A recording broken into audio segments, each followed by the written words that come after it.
అందరిని బిలాం ఏం చేశాడు? అభిషక్తుడే, అంతవరకు వాడబడినోడే. మధ్య రకంగా సైతానిగడ వశమైపోయి 24,000 మంది నాశనానికి జోగి, ఇంకా తన జీవితంలో ఎంతో మందిని నాశనం చేసిన భ్రష్టుడు బిలాము. ఎంతమందిని నాశనం చేస్తారు? ఎంతమందిని నాశనం చేస్తారు?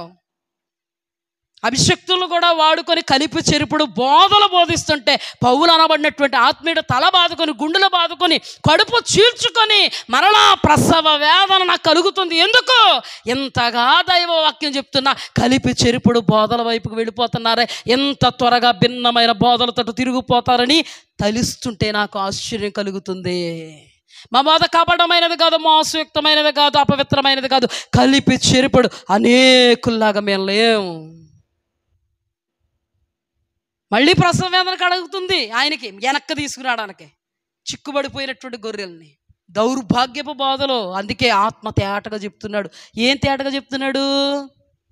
విశ్వాస భ్రష్టులైపోతారు. ఏ బోధ? అబద్ధ బోధ. ఇది తప్పుడు బోధ అన్నామనుకో, ఎవరైతే తప్పుడు బోధ అన్నారో వాళ్ళ మీద ఎక్కడ వరకు పెట్టేసుకుని తప్పుడు బోధ అన్న వాళ్ళే తప్పు కింద చూపించేస్తారు. తప్పుడు బోధ అన్న వాళ్ళని ఏం చేస్తారు? తప్పు కింద చూపిస్తారు. అందుకే కదండి ఎంతోమంది ప్రవక్తలు దేవుడు వాక్యాన్నే చెప్పితే ప్రవక్తలనేమో చంపారు. దెయ్యపు ప్రేరణలతో వాక్యం చెప్పితే వాళ్ళనేమో బ్రతకనిచ్చారు.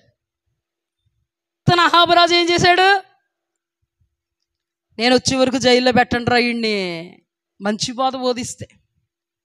తప్పుడు బోధ బోధించిన వాళ్ళు రాజ్యమేలారు. ఆ తర్వాత తప్పుడు బోధ బోధించిన వాడు నిజమైన ప్రవక్తని చెంప చెళ్ళు అనిపించాడు. ఏం జరిగింది? అదే జరుగుద్ది. చివరకే న్యాయాధిపతి ఎదుట నిలబడినప్పుడు పుట్టంతా అసలు సిసలైనటువంటి విత్తనాలు నిలబడతాయి. ఎవ్వరు ఏమి చేయలేమని చేతులు ముడుచుకుని కూర్చోద్దు.